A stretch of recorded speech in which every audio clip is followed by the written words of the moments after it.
Hi there.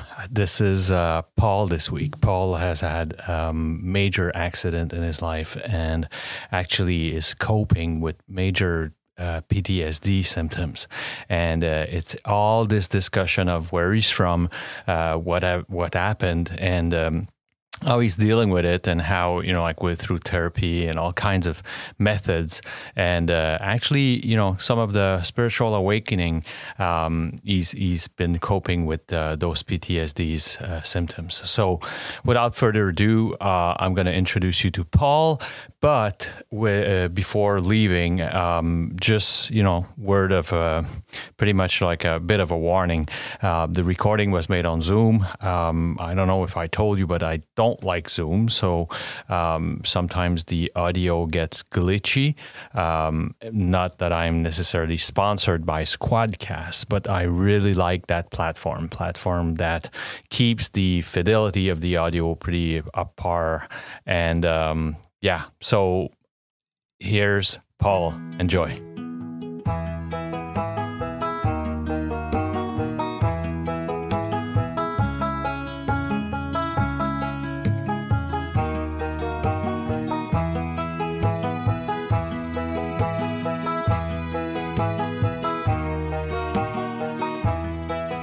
Hey, hi, Paul. How you doing? I'm good, man. How are you? I'm doing great. As I do with every episode. And I told you prior to the recording, we're going to open the storybook of Paul, and you decide the chapter, and I'm going to be a co-pilot and kind of ask questions as we go along. So where do we start? Well,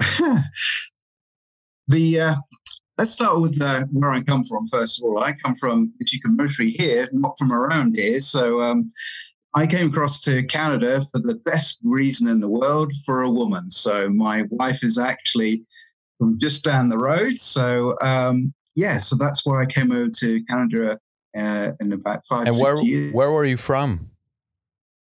Years ago. I'm from England, and I sort of moved around a bit, and then I was actually in the Cayman Islands before I came here. So it's a long story, and that's actually another discussion. but I found my way to Quebec, and it's been one heck of a ride. It got slightly more interesting a couple of years ago, though. How old were you when you moved here? Oh my God. Let's see. I am 46, 47. So 5-6 years ago. So early 40s. And what kind of upbringing could you describe yourself? Like the family portrait, like the what kind of kid you were, To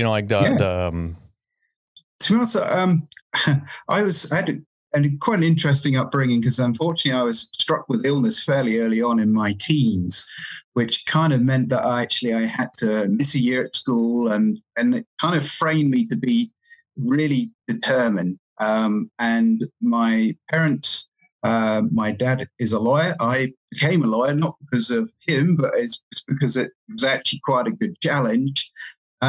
I realized that actually I was turning into a bit of an arse, so I decided to leave that, and I became a kite surf instructor, hence why I ended up in the Cayman Islands. So quite a radical change. My dad said to me, he said, "Well, son, you're an arse, and now you're going to become a bum." So what kind of sickness did you have? I had something in England called glandular fever, and it attacks your glands. It's got a very long name here. And basically what happened was it just made me really, really ill for a great year. So I had to miss a whole year at school, go back, do my exams and everything. So it's kind of shaped my upbringing from that, because I kind of wanted to poke my finger in the eye of it every occasion I got. So I mostly took on far too much. And when I became a lawyer, I had all the trappings of being a lawyer. I can let your imagination just wander into what that is. And I was a corporate lawyer as well, which is really sort of crush walnuts on your biceps type stuff. Becoming a kite surf instructor was actually really cool because actually it was my hobby. And, you know, you don't make a huge amount of money when you're being a kite surf instructor. So it was quite a sort of a liberating moment. And that took place when I was about 35. And so since then, it kind of put me slightly more in tune of what I actually recognized myself to be. When I came to Quebec, oh yes, by the way, I must just give you a salute. I am now a Canadian. I had my citizenship test a little while ago, but the coronavirus means I haven't been able to salute the Queen. But being English, I kind of hoping I might get a bit of a pass on that one. Congratulations, sir! Congratulations. Well, you know, I often go, you know, Lizzie just lives down the road. What can I say? Yes, I came in and I couldn't work for a while. So we moved up to North Quebec and we actually found ourselves on a pre-reserve where we spent 5 years as teachers once I got my my permit. So that was quite an experience. So yeah, we've as I said, we've mostly seen more Quebec than most people. Would you say, you know, like the even as a teen, or, you know, like, cause I, you know, like I hear you telling me, you know, like my dad was a lawyer, I became a lawyer, but not because, you know, like my dad was, but, you know, like because of the challenge it was. Would you say that already your upbringing was free spirited? Or you know, like kind of, you know, like the not the rebel teen necessarily, and you tell me, but, you know, like do you feel that you were already, because, you know, like you don't hear often people say, you know, like, well, I spent 5 years, you know, like, at some Indian reserve, and, you know, like and you know, like went from the Cayman Island to fucking cold Quebec, you know, and you know, like it's brutal up there. I mean, it's minus 40 in January, the entirety of January, and I was like, I didn't even. I mean, if you stuck your head in the freezer, even that's warmer than being up there. For sure. Yeah.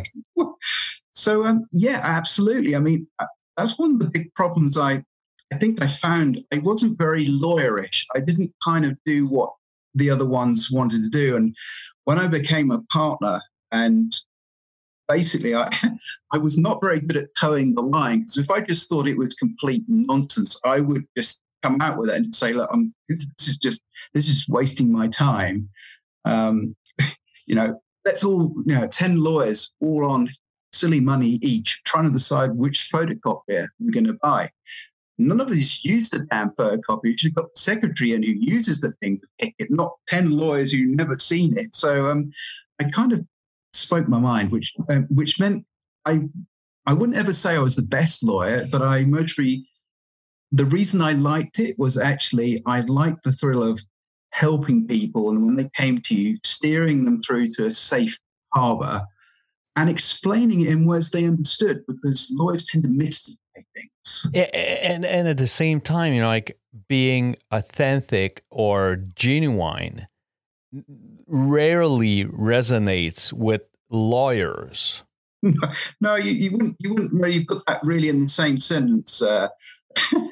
So you can see, you know, and I realized that actually I had outgrown the law, because I was kicking the butt of some poor little bastard on the other end of the phone who had this misfortune just to cross me that day.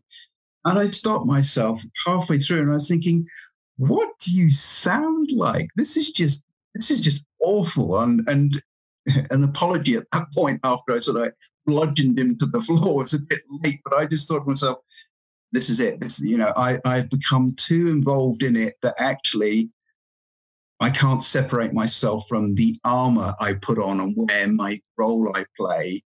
The role I play is actually not just in your business now, it's in every part of your life.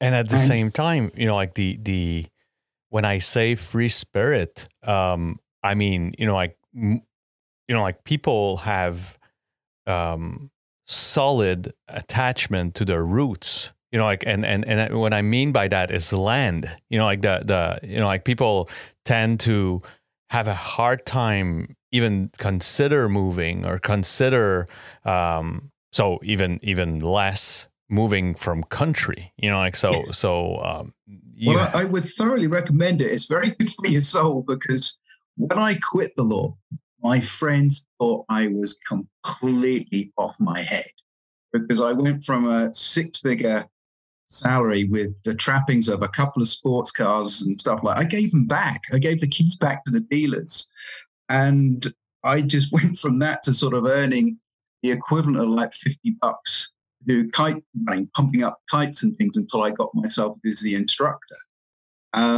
So yeah, it certainly wasn't for the money. It was actually purely for the experience. And then that took me to the Cayman Islands, where people save up their entire year to get 1 week of a hotel.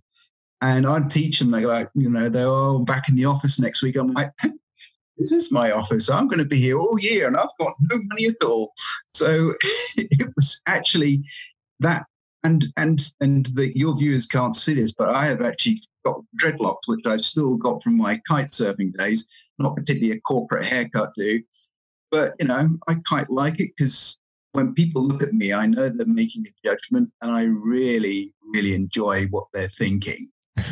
So I'm like, do you know what, dude? I have done stuff which you wouldn't even dream of being able to do. Yeah. That's quite fun. And you know, like it really, you know, like it's just eye opening, you know, like the kind of the anti-conformist nature, and almost in your DNA, you know, like the you know, like just the last statement you made, you know, like proves that, you know, like you like, not shocking, you know, but you like kind of confronting those rigid ideas, or those rigid conception of things. Absolutely. And to us, you know, you can have quite a lot of sport with people on it, because moving into a little bit later on, I unfortunately I contracted cancer. That was in 2015. And I got that dreaded phone call, and they said, "Oh, you need to go down to Montreal." Now, given I was up in the top of Quebec, it was like a 10-hour drive, and it was wintertime. So I get down there, and this doctor breezes in, and he says, "Well, you know, you need to take this all very seriously." And I was thinking, I haven't actually even said anything at the moment, but I took one look at what I looked like, and I thought, okay, this guy is a dropkick. He doesn't know what's going on. He's, you know, I was trying to be positive, because what else can you be? Yeah. And I just thought, that's just so rude. For sure. And at the same time, you know, like you just said it, you know what people are thinking, you know, like you kind of, you know, like you're almost proactive in knowing that, you know, like the first impression is almost like it's almost like a play to you. You know, like you know, like you sound like royalty. You know, like and you look like a beach surfer, which is just fucking amazing. This is what you do, complete contradiction walking around. Exactly, and at the same time, it's almost like having a blast with life, you know, like, which is like, okay, let's play that game, which is like, let's start with almost like three foul and 2 strikes, and let's see if I can recuperate from that, you know, like, it's like, oh my God, you know, like the guy likes to play hard, you know, like, and I love it, you know, like I've been told in my teens that I was an anti-conformist, and, you know, like it was my first job, you know, like, and I couldn't understand what the guy was saying. And I was actually at a Saint-Hubert, which is like a big chicken roaster known, you know, chain in Quebec. And the guy fired me saying, you know, like, you need to read about this because you're just an anti-conformist. I was like, the fuck you talking about? You know, like, you know, like, he's like, you know, like you will be hard to manage, and you know, like, you need to be pretty much conform to, you know, like and at some point in your life, you kind of make a choice, but that doesn't mean that you don't extinguish that fire. No, I have that in me, as I guess you do have that in you. Exactly. And the worst thing you can do to someone like that is you try to actually compress it and push it out the way, because however hard you push down, it will jump back out twice as hard. Yeah. So, and anyone who's around you at that time, it's just straight collateral damage. For sure. Or you find, or you find places and ways you're going to enjoy that fire, so you decided to feed that fire pretty much almost on a daily basis, from what I perceive right now. But I work for a worldwide firm that wouldn't allow me to just be a free spirited thinking member of the crew, right? So that said, the podcast, for example, is a great example of me just letting loose on this. I do the same with some, I do some DJing or whatever, but I find ways to just, okay, this is the way I go a bit nuts because I have this in me, I it's part of me actually, as does, some, I have a close, tight group of friends where we have hardcore humor, amongst each other, which no one would understand other than us, No, I mean, and to be honest, that one of the books which I've written, which actually I haven't actually released, but you just tweaked my memory, is actually whole gist of it is actually embracing being imperfect rather than trying to go after this pursuit of this false god of being perfect and completely invulnerable and oblivious to anything, because people aren't made like that. And actually, that if the system is trying to make that type of people, you don't want to be part of that. It's not a competition you want to come first in. Coming last in that is the first place. Yeah. And I tend to say that, as you put more varnish on it, it ends up cracking, and right now, especially in the situation we're in right now, you see a lot of fucking varnish cracking, Oh, yeah. The wheels are starting to fall off at the moment. And I saw on the internet, the people are, the backlash against and I was thinking, okay, well, it's like anything. If you tell people what they've got to do, that they get to a certain point where like, I'm not listening to this anymore. Yeah. And it's quite, in a way, it's quite interesting to see how far actually that breaking point is. Because you think, oh, actually, I thought that would do it, but in fact, it's something completely different. So, and the isolation, the fact that we had a hard time finding proximity while we could. Now that we can't, it not only is it even worse, but we miss the little we had left. Absolutely. I mean, it's kind of like having a nail, the final one, knocked in the coffin. You had a little crack, you could just see out, thinking, yeah, there's still something good there. And then, actually, sorry, you can't speak to anyone now. And worse still, now if you try and make conversation, people run away. It's like, even if you're trying to be polite and nice to somebody, they're like, I was like, wow, okay.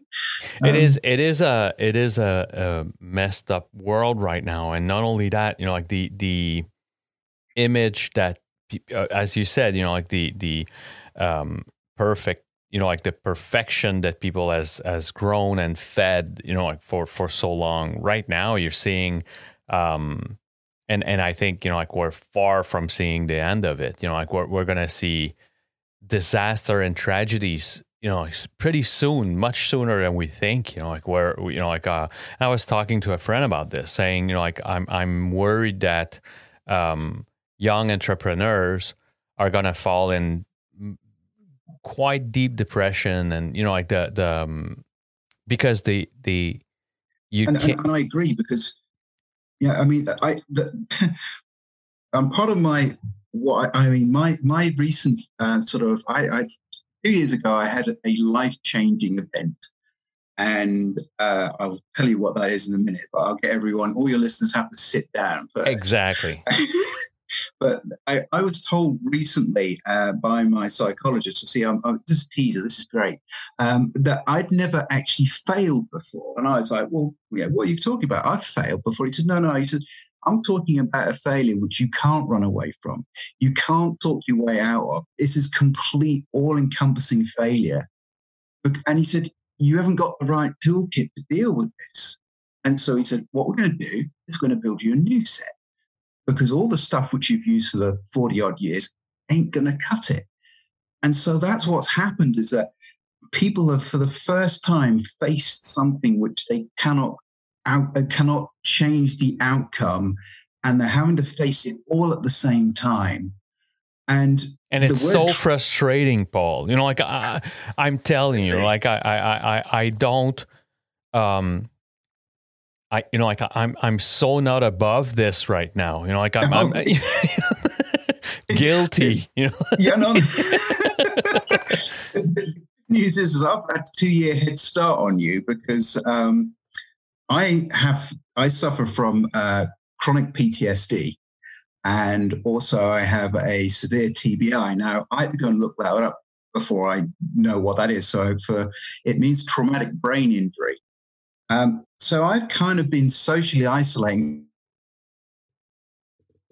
for the past 2 years, because I've been frightened of noise and crowds. So I've had a little bit more practice, and therefore, when people say to me, so how's things changed for you? I'm thinking, well, it hasn't changed, because actually I've been avoiding people anyway. So let's rewind that tape to, like what you teased us on. So the last we talked about, kind of your road, like your storybook, like we were in up north Quebec, you were on Indian Reserve teaching. So what's next? What came next? Well, we had a house in Lac Pichet, which is near Lac St. John. And we'd finished my contract up there. And I have a little boy who's 4 now and was 2 at the time of the accident. And we just picked him up from daycare, and we're driving back home, and our car was hit by a train on an unmanned crossing. So the good news, because there is good news, so I can't remember anything about it.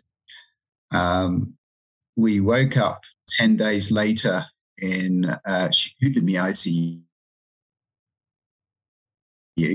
who, if there's anyone listening from there, did a fantastic job, because if it wasn't for them, then we wouldn't even be here. In fact, my poor old parents, when they got the call that I was this badly injured person, they were told, you better get here. And actually, when you get here, you better be ready to make a final decision, because he's that bad. So they then jumped on the plane, which is 7 hours. And whilst you're on the plane, you're completely out of communication. Sure. So I can only just imagine how, I don't know. I don't want to be even able to sit still. So they had to make that decision. My wife woke up the day before me, and even though she can't remember this, she asked her hospital staff that they should take her down to where I was. Were you told? I'm sorry, but still asleep. I like to say asleep because it's got a far more romantic feel to it. I'm sorry, Paul. So can you just tell me? Were you told what happened that day? No,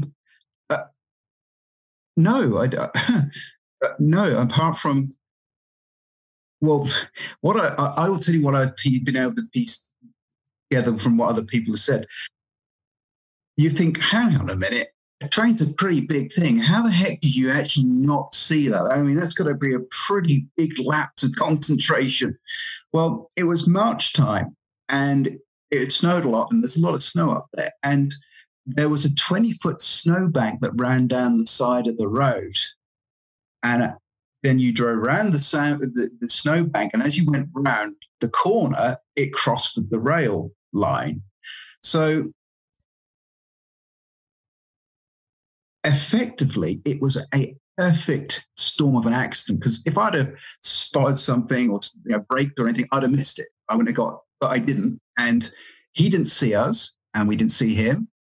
Apparently, he came to the hospital and the poor guy was in bits, but my wife remembers one thing that she said to him: "It's not your fault."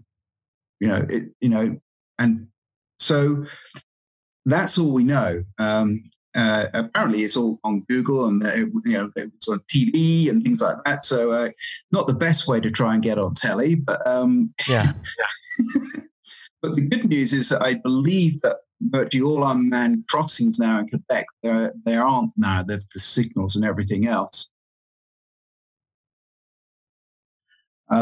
So, yeah, I mean, for a long while, I just wondered, how the heck did I manage? And I remember saying to my dad, I said, how did that happen? I mean, where I could think of the bits where it crossed the road, I could see it for like miles away. I was thinking, that I wasn't on a race or anything like that. I just picked up my little 2-year-old. But it was in a residential area, and there was markings like 150 yards down on the main road, but this little side road didn't have the markings. So I don't, I do and I don't know, because I have flashbacks, which are very unpleasant. They're not like Hollywood where you suddenly get a visual flash. Actually, I was knocked out. But even though I was unconscious, my subconscious still kept the camera rolling. So what I do is I get a sensation flashback, usually with a lot of pain, just in case I wasn't entirely sure what it was about. And it's the feeling of being crushed. That's what happened. I had a dog, a great big white husky Malamute. Well, if you're going to live up north, you need to have a wolf type dog. So there we had it. So apparently, when I got moved from up there, Chicoutimi, down to Sherbrooke, I was like, well, who's looking after the dog? My parents were like, okay. The dog didn't make it. I was like, I didn't even realize he was in the car. And he said, well, what happened was the firefighters, when they got to him, they found that he jumped over the back seat and was laying on top of my little boy and my wife. And he saved them from being killed, but he didn't make it. So in my eyes, that's a pretty heroic act. Wow. And so that really sort of sets the tone for a lot of things. In that, I got asked a question recently, and it took me entirely by surprise. Somebody said, "So, if you had the chance, would you go back and change anything?" I was like, "Whoa!" And I find myself now saying no, because I'm actually a lot better, stronger. Now, what I would call spiritual. I used to throw that word around beforehand. Oh, yes, I'm spiritual. I had no idea what actually that meant. And I also, when I woke up, and I felt that I had a purpose, because there's no other reason why I was spared. Because the doctors, when my wife came to speak to me, she went back to her room. Next day I was awake. And the doctor said, "We've got no medical explanation. We are going to have to put that down as a miracle. We can't tell you why he woke up." So I do genuinely believe that, as cheesy as this is going to sound, and it's not meant to, that actually I have a burning passion, desire to try and help others. Now, I've been in very, very dark places. I've had to, and still have, some very serious injuries.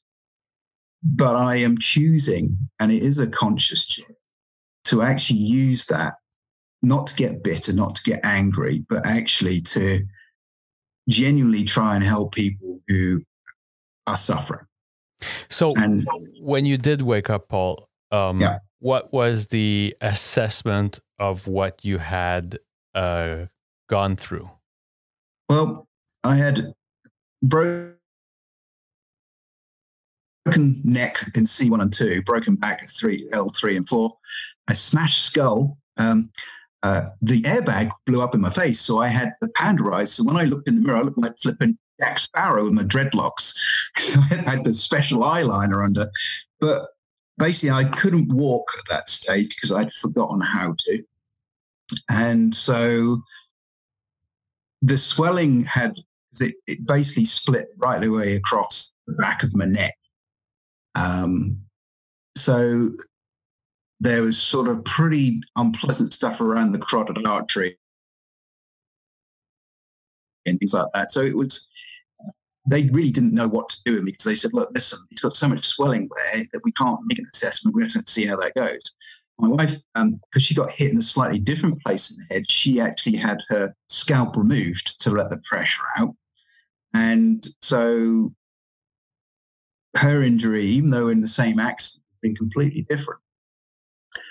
Thankfully, that being able to release that pressure so early on has meant that her recovery has taken a very different path. But she and I are both of the same mind that we are trying to actually on this mission to try and reach other people. And it's not a job, not a phase, it's not a recovery. This is actually what I will be doing from now on. I can't work because it doesn't work out well. I've got about 2 to 3 hours of actually decent, workable energy in me. And because I'm noise sensitive, I would have no problem standing up and talking in front of 20,000 people. Somebody drops their folder on the floor, I'm a bag of nails, and that's it. I'm over. It's finished. So it's the whole talking through virtual is actually quite good, because I get to control my environment.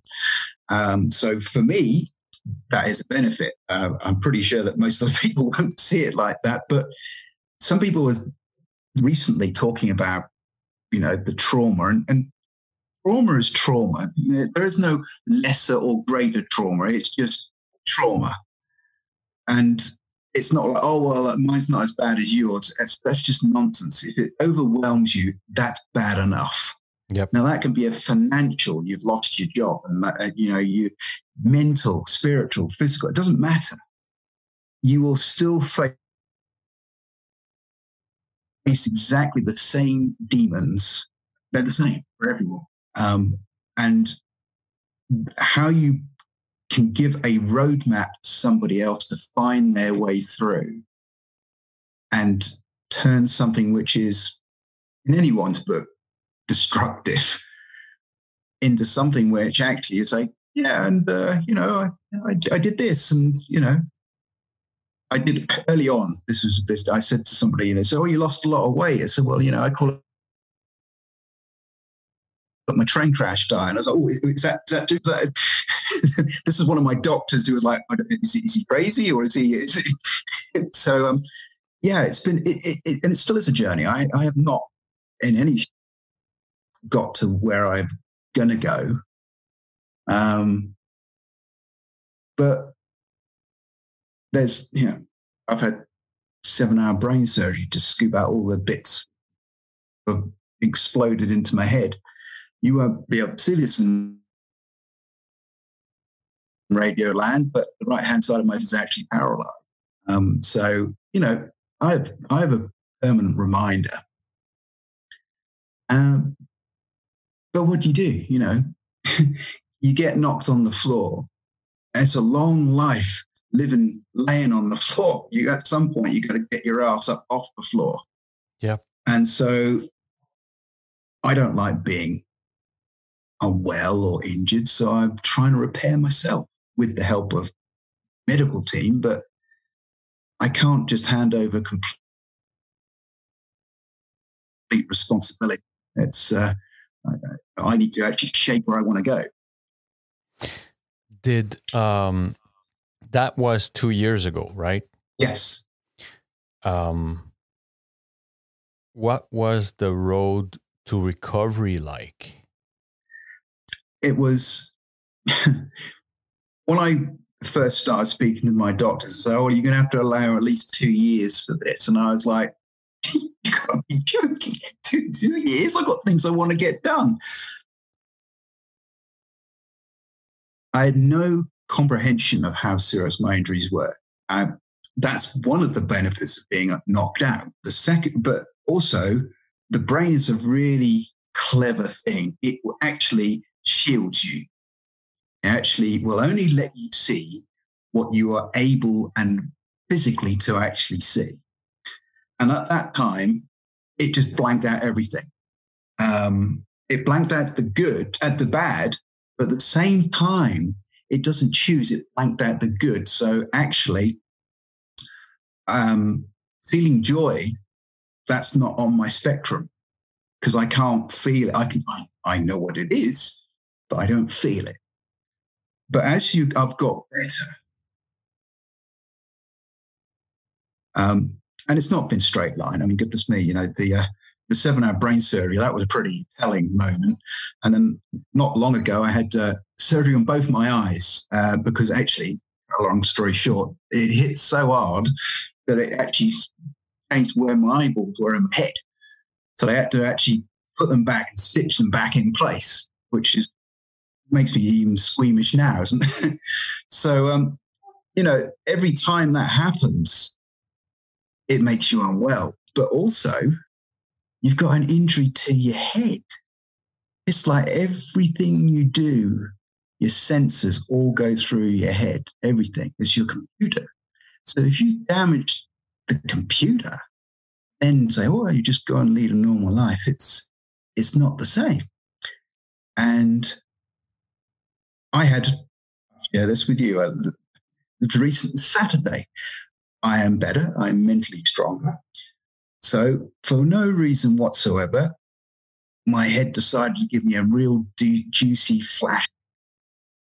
And it was a visual one. I haven't had a visual one for a very long time. And it put me into being beyond terrified, full stop. And I can say that actually at some point every single day, I have been to a point where I am beyond terrified. And the doctor recently said to me, he said, "Well, we've got these tablets we can give you for the pain." And I was like, "Well, okay," because I still have chronic head pain where the accident site was on my right-hand side. He said, "But, the effect of this is going to make you sleepy and literally not particularly creative." And I was like, I don't want that. I reject it. I'd rather have the pain than actually dull my sense. I've been there, and that's been something I've been trying to get back. So I'll live with the pain. Yeah. Because actually, that's a good connection. And I went to have a tattoo. I had a tattoo before. I said no fear. Not really appropriate when you're scared of everything. So I thought I'd get that covered up. So I got one put on. And part of the reason I went is because I thought, well, actually, it's going to hurt a bit. And actually, this is a pain I've made a conscious decision of actually choosing rather than actually having it inflicted upon me. So I thought, well, actually, this is going to be fun just to see what that's like on the scale. And so I must admit, I have a first-hand front row seat at now of mental health issues. And demons and trauma.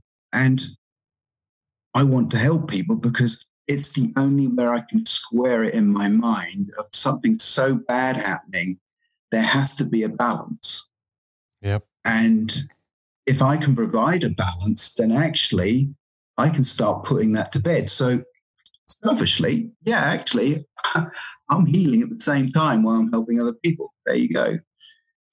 If everyone gets better, there's no harm in that. Yep. Did you mentioned you're a psychologist, and like the help you got, and you probably still have. How does he, like what's the approach in a situation like that? Like is it an approach of kind of reassessing what happened, how, because I'm going to make a parallel to like what I know, so for alcohol addiction and drug addiction, the origin of it is talking about the temptation and sharing the temptation you got, and as you share more and more, as you do with some life experience that kind of not traumatize you, but marks you, and yes. that you carry the weight of those things that you did or said, and as you share them, it weighs less until it weighs no more.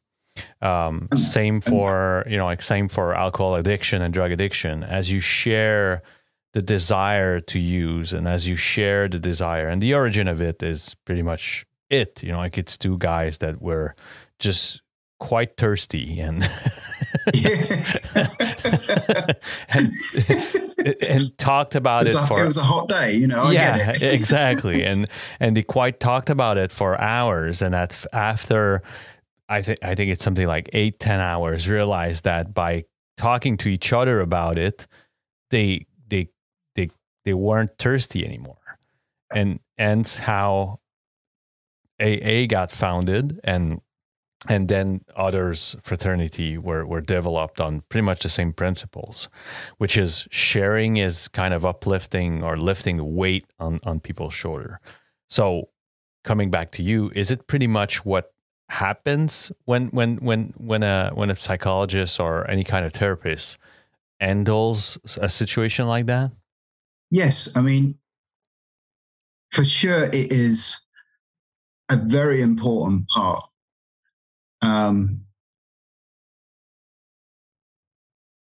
Unfortunately, as I've been used to been telling, I'm pretty atypical because my psychologist starts down a route and we get some traction, and then my brain shuts it down. It's like, no, it's not going to happen anymore. So he has to change his tactics. So we have to keep coming up with new ways to try and trick our way in past my defenses. And the most important decision I made was actually saying to my physiotherapist, I need somebody to talk to about what's happening inside me, because I didn't understand what it was, because actually the thoughts in my head weren't even mine. I didn't even know what it was. It's like putting somebody else's head on, and you're like, well, hang on a minute, what's this? What's this value system? This is not what, and nothing makes sense, and bits don't work. Your filters are blown apart, and really, it's a complete mess. And that's the thing I so underestimated it, because my physical injuries, okay, they hurt. There's no two thing about it, but you can get used to pain. You can get tolerant to it. What you can't get tolerant to is psychological pain, because it hits in a completely different area. And also, there's no simple fix. It's not like, well, okay, I'm just going to massage this, give you that to take, or anything else. There isn't anything, because actually we still don't really understand how the damn brain works. Yeah. So, at best, it's sort of, put your finger in your mouth, hold up, see which way the wind's coming from. and we'll set our sails for that direction. So we've had to use various different ways, and some of them have been effective in that talking about it is okay. But unfortunately, there's a difference that I didn't realize. That there's PTSD, and then there's CPTSD, which is complex PTSD. So, of course, I couldn't go for just a normal. You had PTSD, to go all in. No, all in, balls out, all we get in. All in. So basically, what this effectively means is it's not just one trauma, it's trauma after trauma after trauma, typically seen by kids who have had an abusive upbringing, where in fact the trauma is recircling. It's not just like one event. So every time I had a setback, I had to go to hospital in the back of an ambulance, blah, blah, blah, blah, blah. It just gave another level of trauma. Yeah. So what his difficulty is, and I kind of feel sorry for him, because I go in and each time I take in a different bag of tricks with me, and he's like, hang on a minute, last week it was this. I was like, well, I'm sorry, this week we're over here. And he said, look, I need to clear away these smaller foot soldier type ones so I can even get to talk to you about the other one, the big one. And what I've done, and one of the techniques we used really early on, is I had a lot of what I now know to be as disassociation, where actually you see yourself like a third person character in a game. And to start with, I didn't quite understand that. And I remember saying to my father, I said, I trust you. So you're going to tell me the truth. I said, is this real? Or actually, am I still in a bed and I'm unconscious and this is just an elaborate dream? And he's like, no, this is real. And I still get phases of that. But what I've managed to do is that one of the psychology things which helps you with trauma is you look at it in a bystander's point of view. So what we did is we looked at the whole accident as if I was standing on the side of the road and watched it happen. And we tried to get it closer and closer and closer until you sat there. Even now, I can go nowhere near that in my head. And my defense mechanisms will start sending my central nervous system haywire. And so I use the third person, and I've written a series of self-help books, 2 of which I've published, and I use a pen name. And people are like, oh, I use a pen name for it. I said, well, let me give you the reason. And why a woman pen name? Even worse. I was like, well, actually, the person who looked after me so I could go and look at it, all I can say, it was a female presence. So, for a name, for identity, because actually, if I'm going to buy into treating this, I've got to actually buy in. And so that's how my pen name, as it now is, came about, because I can tell stories using that. But on a first person, it's still a huge no-go area in my mind. Wow, that's incredible. That's crazy. Well, what I've realized is that how powerful the mind is, because I can be sat in a chair and with some carefully chosen words, I can have the pain, the vision, the noise, as if I'm right back there and I have not moved and I am completely. So if that's the negative, just think what the positive is. And that is where I try to flip it over, because, and my psychologist said, you're like a mechanic. You're in there fixing like a car, like in the old-fashioned days where you can actually get under the bonnet and a screwdriver and a spanner. Nowadays, you have to take it to the dealer and they take off the plastic. But in the olden days, so that's what I'm trying to do. I'm actually trying to fix myself from the inside out. And Paul, I mean, like, let's be honest here. You know, like from everything you just told me, the analogy of the mechanics works, but you have to add the variable of your mechanics are almost blindfolded and trying to repair. Absolutely. And, it's let's put it this way, it's not an exact science. To say the least. Holy shit. That's But you see, the thing is, even from that, and you listen, you can hear me now. I sound like I've got most of my marbles. And if you met me in the street, you wouldn't mostly think, because one, I hide it, and secondly, I'm pretty high functioning. That's very lucky, because it just didn't hit that part where if it hit a few more centimeters round, it would have taken another part away. So I'm very lucky from that point of view. And I mean, I don't want to get all biblical on you here, but it's kind of like I want to carry on helping other people. And the thing is, I've got a pretty good idea of what's what. And I can't stand to see anyone else suffer, because it takes me back to when I have been or will do.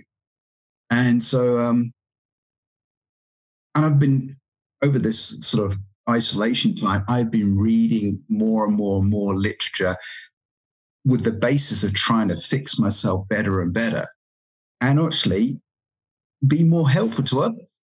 If I come across people or experiences, and I can say, oh, well, actually, I can put that in my own words. And as you can hear, I like to talk, so that hasn't really changed. That works. It works. So, Paul, speaking of which, what did you, what have you kind of built, or how did you organize? Because it started with a thought of helping others, but what did you develop across that? Like you said, you wrote a lot, and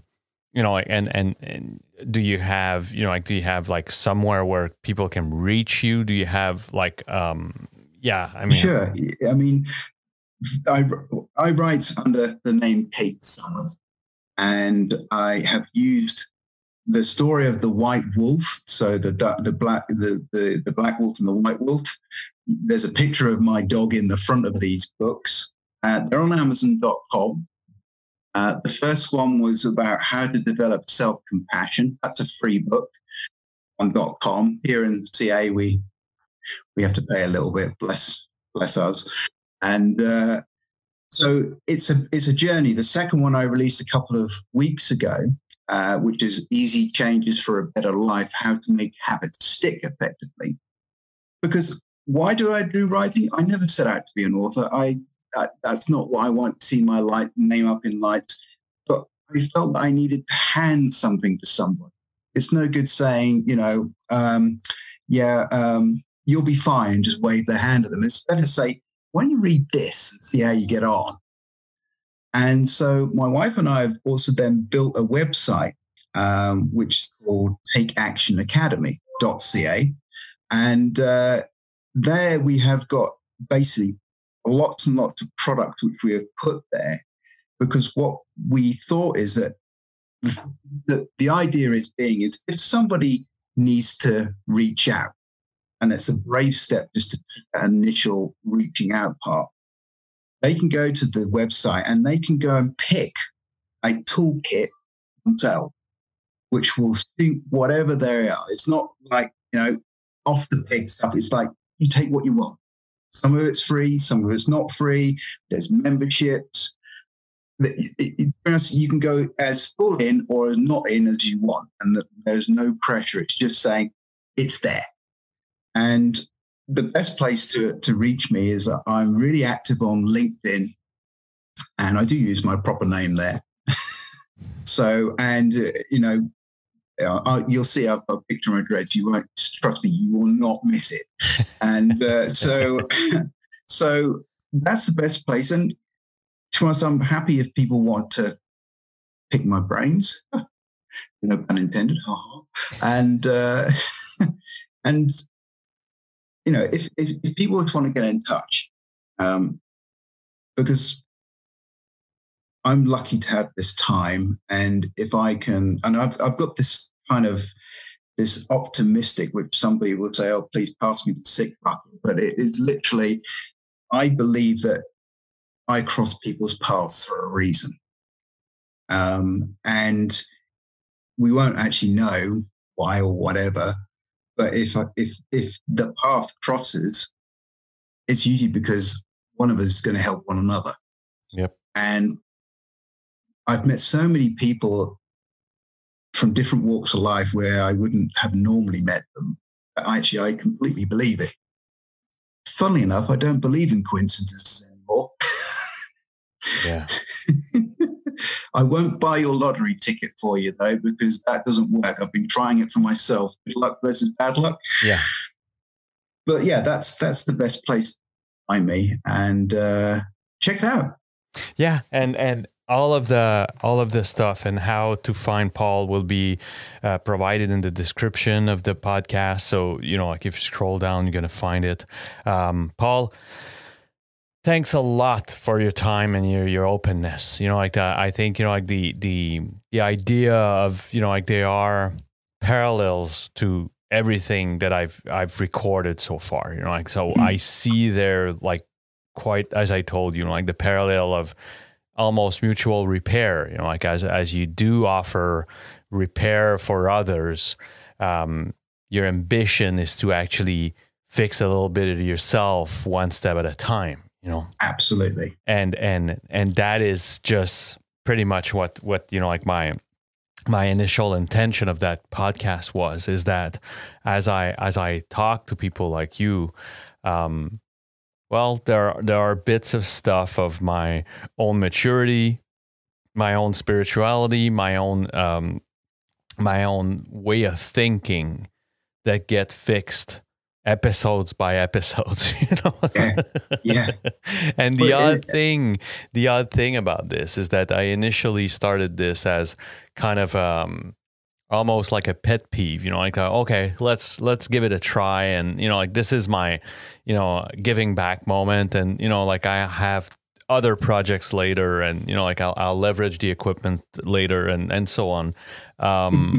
And I finally end up a year and some weeks later, only doing that. I mean, like, I have a full-time job, but, like, only doing that podcast project, scheduled full, like weeknights, like all over, and I'm having a blast, and I reach out to people as you, Paul, which we didn't know each other. No. Are a few hours away from each other, and we didn't know that. And I end up getting greeted. Like the doors of people's lives are open.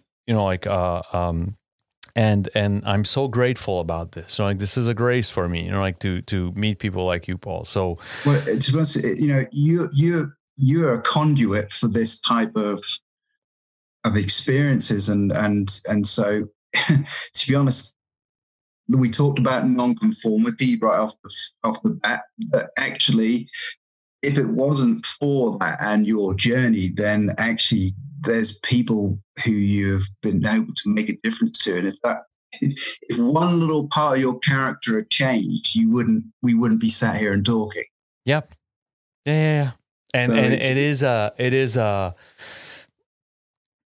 as I told you, like I tend to don't want to know too much about my guests, because like, this is something I need to kind of go through as you explain it to me. Like, this is part of my own experience, and that's my own, like, that's almost my own gift, is that, like, if the less I know, I'm going to react cold to it. I'm going to interact with you under the circumstances of me just, like, happening to know those things and just go, fuck, what happened?